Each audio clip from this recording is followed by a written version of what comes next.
Surprise, motherfucker, here we go. It's Johnny Blumpkin with a brand new show. No guessing games or other contests, but the songs and skits and lots of content. The Reverend is here to stimulate your brain with an all-out comedy cavalcade. Some of it's brand new, some is older clips, but we guarantee that you'll think it's the shit. Just park your ear, kick back and relax for some entertainment via audio track. So without any further ado, Johnny Blumpkin Presents is here for you.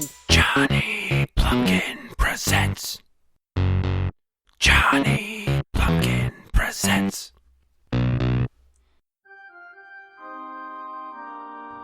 The congregation of Emo Jesus may be seated.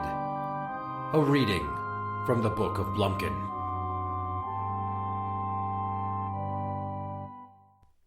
Being a kid in Minnesota means getting totally fucked on Halloween. Basically, we have shitty weather at the end of October. It's either cold and rainy or almost snowing, but always the type of weather where you need to buy your costume 2 sizes too big to fit warmer clothes underneath it, or you have to wear a big, thick fucking winter jacket and a pair of snow boots with it to keep your feet warm, and then you don't get to see half of what they're dressed up as. So kids that are in the movies and on TV, they get to go parading around at, dusk, and they have their costumes, and nobody's worried about temperature because it's a closed set. Rarely do they portray things like what we had in the 1991 Halloween blizzard, where we had retarded amounts of snow, and my dad had to cart me around on a fucking sled. Now, one thing I remember distinctly from my youth is the cheapness of the Halloween costumes that were from licensed characters. They're not like they are now, where they're made out of fabric, and they might have a mask, but it's designed to be cloth, and not that cheap, crackable, thin fucking plastic that comes from China with a rubber band to hold it around the back of your head. And let me tell you, your breath is warm. The hole for the mouth in these masks is usually very small, so all your breath does is just keep hitting the inside of this thing while you're wearing it.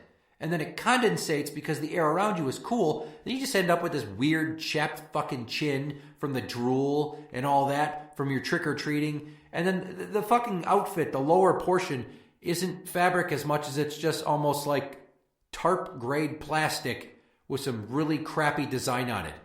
I was Bart Simpson. I was Freddy Krueger. I was Batman once.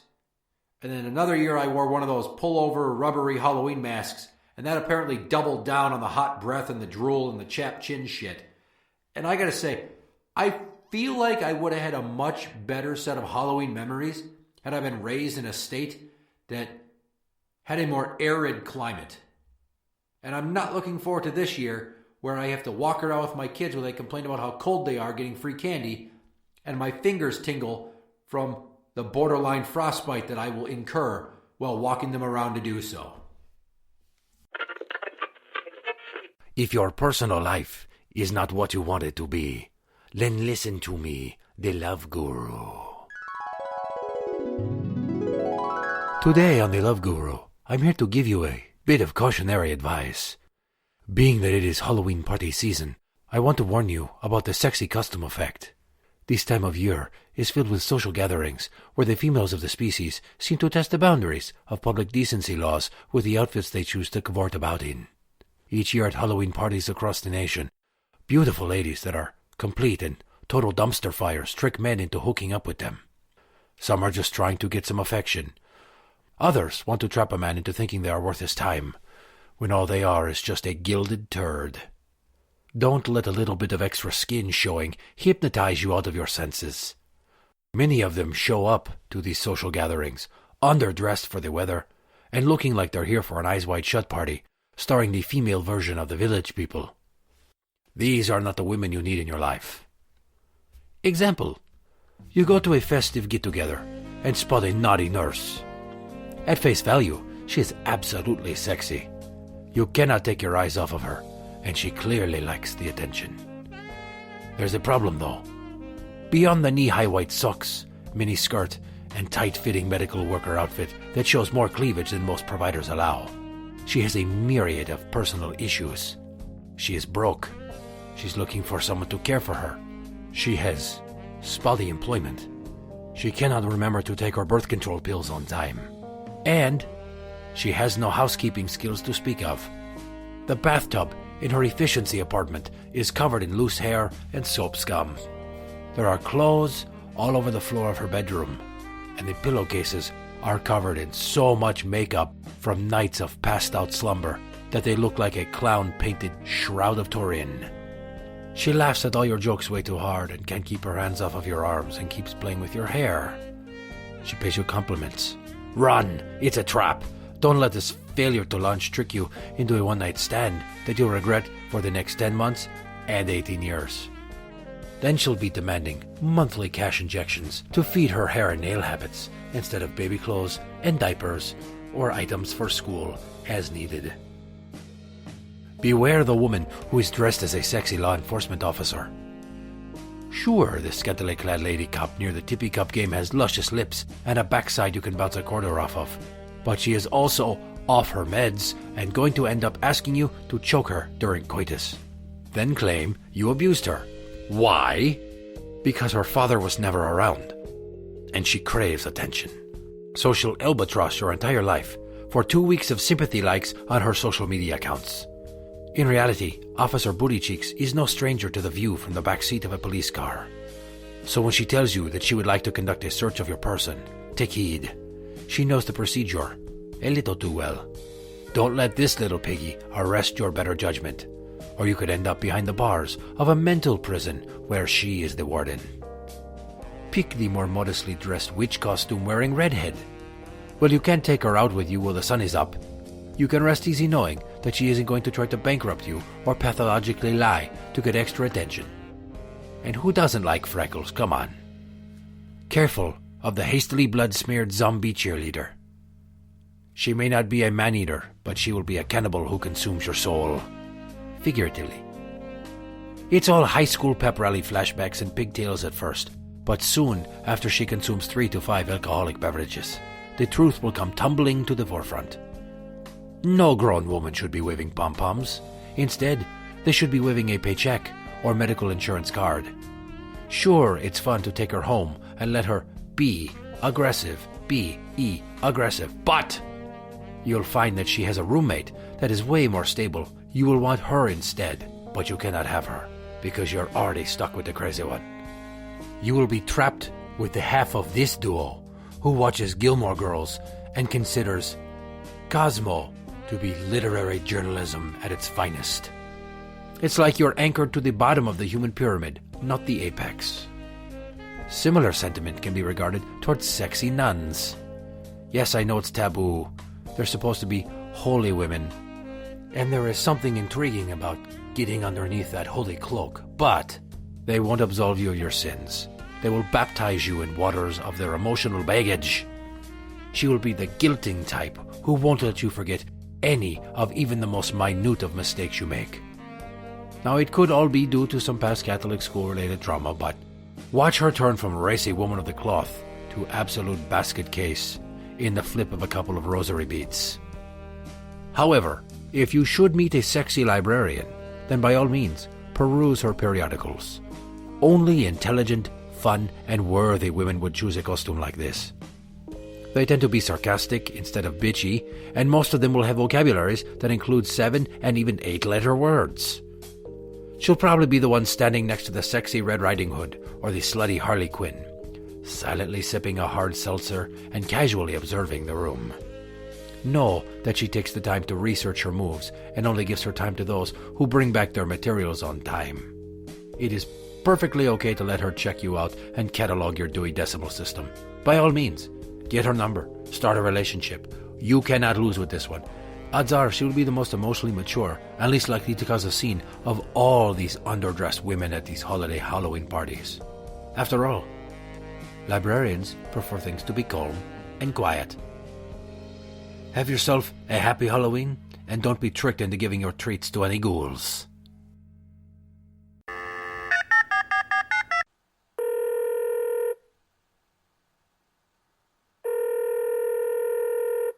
Hello. Please leave a message after the tone.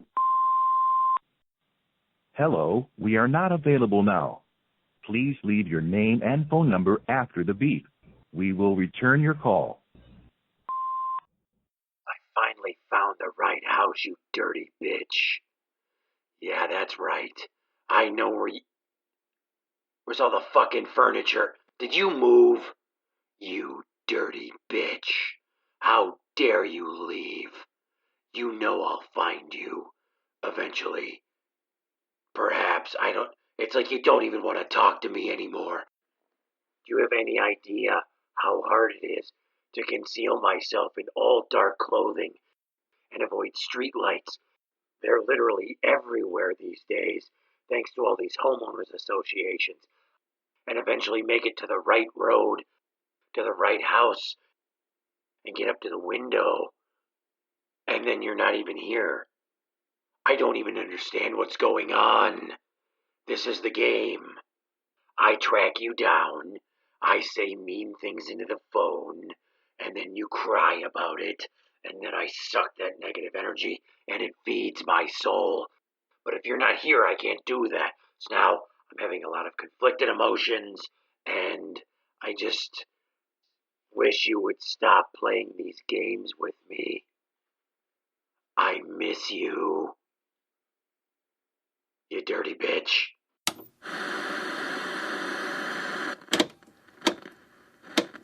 Hey y'all, it's your buddy Three-Fingered Willie again, and I'm happy to report that this year's crop of 4th of July materials sold out faster than Plan B at a college-adjacent CVS pharmacy during homecoming week. And now that the spooky season is upon us, I'm converting my mobile retail operation into a candy dispensary. I've come up with a few specialty confections that are so sweet they'll make your teeth ache and your feet tingle. Although that may just be the onset of adult type 2 diabetes. Why settle for the standard sweetness of your run-of-the-mill fun-sized candy bar when you could have something new and improved and homemade? I guarantee you will love what you eat if you come down to Three-Fingered Willie's Spooktacular Sweet Shop. Let me tell you what I've got on tap. So first, we've got them bones. Robs of taffy covered in Nerds candy, then glazed with the same type of buttery sweetness you'd find in a Krispy Kreme. Then, sprinkled with cinnamon sugar. I don't really have much more to say about these except that my friend Jeffrey Johnson had to see a doctor last week after he ate a half a dozen of them and swore he could see through time. Next I have Marshmallow Macabre Mega Macaroons. What a name! They're like the regular macaroons that you can buy at the store, but they have a pillowy sweet scent of Stay Puft goodness, and then they're dipped in caramel, then powdered sugar, then chocolate sauce, then coconut. Ooh-wee, that's certainly a surefire way to send a person into convulsions. But you know me, I've only got 3 fingers on one of my hands and I don't fucks around. Then there's phantasmagorical peanut butter poppers. Try saying that 3 times fast. Imagine if someone took a half dozen Reese cups and mashed them all together and mixed them with some of the devil's lettuce. Your taste buds will be taken to a new high, if you know what I'm saying. Finally, I have bags of plain old candy corn for you wayward bitches with no taste or class. No gimmick, just a bag of candy corn for you to pretend that anyone could ever like such a tangy and disgusting little treat. And no offense, but if you're one of these batshit crazy people that pay money for corn kernel-shaped culinary abortions, then hex on you, you uncultured piece of shit. So come on down and buy yourself some tasty treats down at Three-Fingered Willie's Spooktacular Sweet Shop. Just watch for the ice cream truck covered in all types of freaky-deaky festive decorations and playing the 8-bit version of Monster Mash. I'll be in local fast food parking lots in the greater La Crosse area. See you soon and happy Halloween!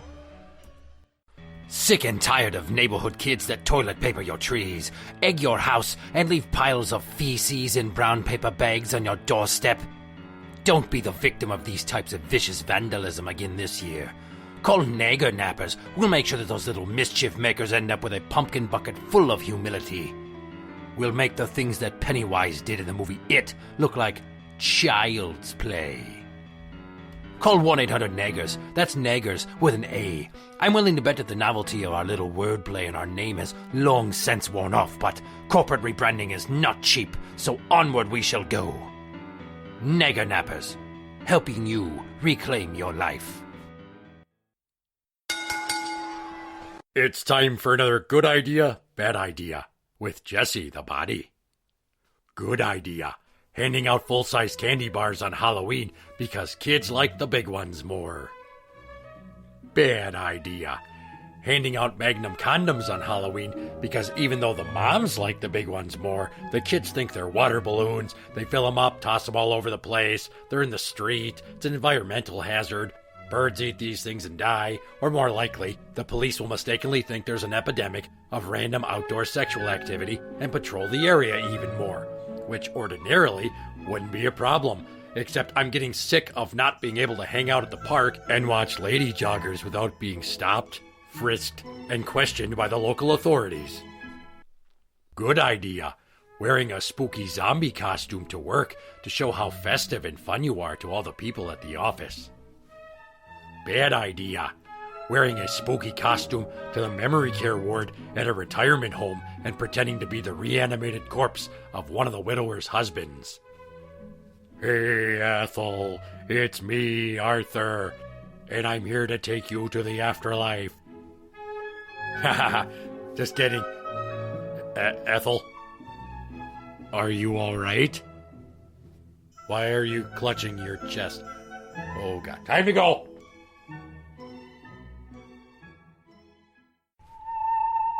Focus on the music. Listen to the sound of my voice. This is your daddy. And this year, when you go through your bucket of Halloween candy, I want you to pull out all of the almond joys and all of the Mounds bars and set them aside for me because they are mine. It is the tax that you pay for all the time I spend walking in the fucking cold with you, gathering these free treats. Go, find them for me.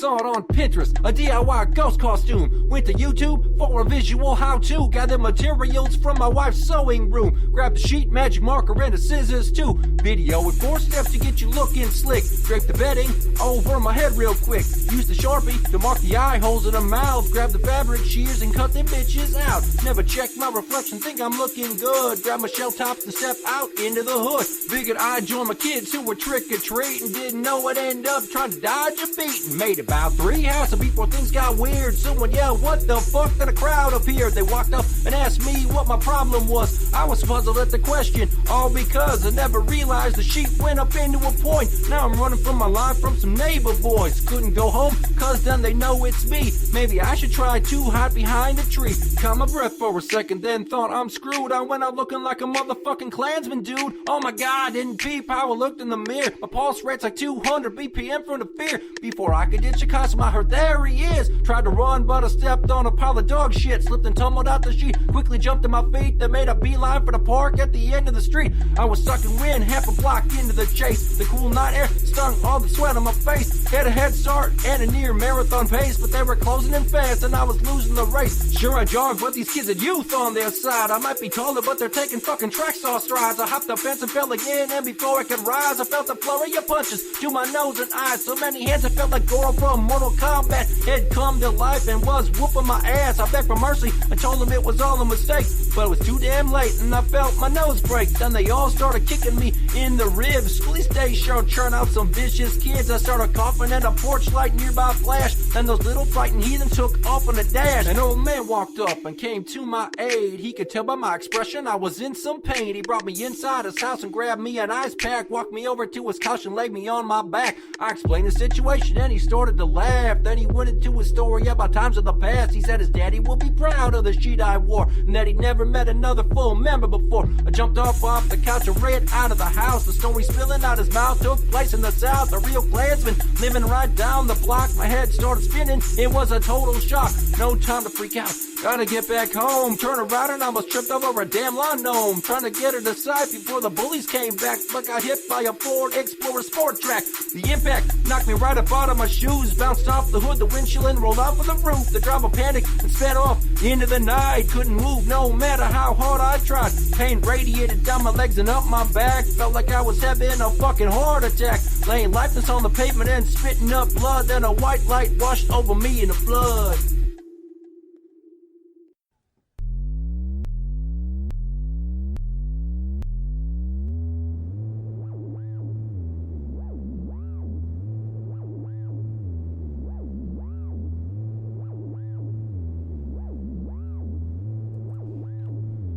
Suddenly, I felt weightless. I was floating. I could see the houses around me and the street with my body laying lifeless. It was at this moment I realized I had died. Use your imagination, picture an apparition hovering down the sidewalk, stuck in a fixed position. His reality capsized cause he just realized there was an accident and he's no longer alive. What will he do? Where will he go? He isn't sure, but the thought of seeing his family again holds some allure. So he floats down the block slowly and makes his way to his former house, but the lights are all out. To his dismay, phases through the front door since he cannot grab the knob. Sitting on the stairs are his kids, hugging while they sob. Though he tries to wipe the tears to comfort them from their fears, nothing happens, so he tries whispering into their ears. They don't hear him and he feels a sense of helplessness take hold. Everything around familiar, but also distant and cold. Stuck somewhere between the life he once had and the next one. No ability to communicate with his loved ones. He starts floating up again to the house's next story. He just wants to see his wife again and tell her that he's sorry. But the words he tries to say have no seeming human sound. So his efforts to make peace can't even get off the ground. In his bedroom, pictures on the nightstand and the wall. He just wants to fall into his bed and curl up in a ball. Dark and dreary is the scene, and his wife's nowhere in sight. But streaming out from the master bathroom is a line of light. Entrance open, just a crack and a growing sense of need. He thinks for a minute, nervous about what he's gonna see, and unsure if she'll be the one to finally recognize him. The dearly departed love of her life is now a phantom. Thinking he hears the shower, he passes through the door. There's a cloud of steam around him and her robe is on the floor. So he does what anyone in his position wants to do. He peeks slowly round the curtain, hoping he can see her boob. Jackpot, there she is in all of her naked glory. The sight of her glistening wet body starts to make him feel horny. There they are, half covered in suds, nipples hard as rock. Without thinking, he just starts to gently stroke about his cock. She has no idea he is there, a fantasy of sorts. Couldn't touch her if he wanted to, a thought he can't ignore. He feels stirring in his undercarriage, much to his amazement. Suddenly shooting ectoplasm all over the place, and it coats her from head to toe and even gets in her mouth. Trying to scream for help to no avail while thrashing all about. Unsure what she is experiencing, so she turns her back. Tries to escape from the scene, she slips, falls and breaks her neck. Lying stuck in place for what seems like a period of hours. Slowly fading is the sound of the water in the shower. She feels cold and almost hollow, but she's him standing there, reunited in the afterlife, again a loving pair.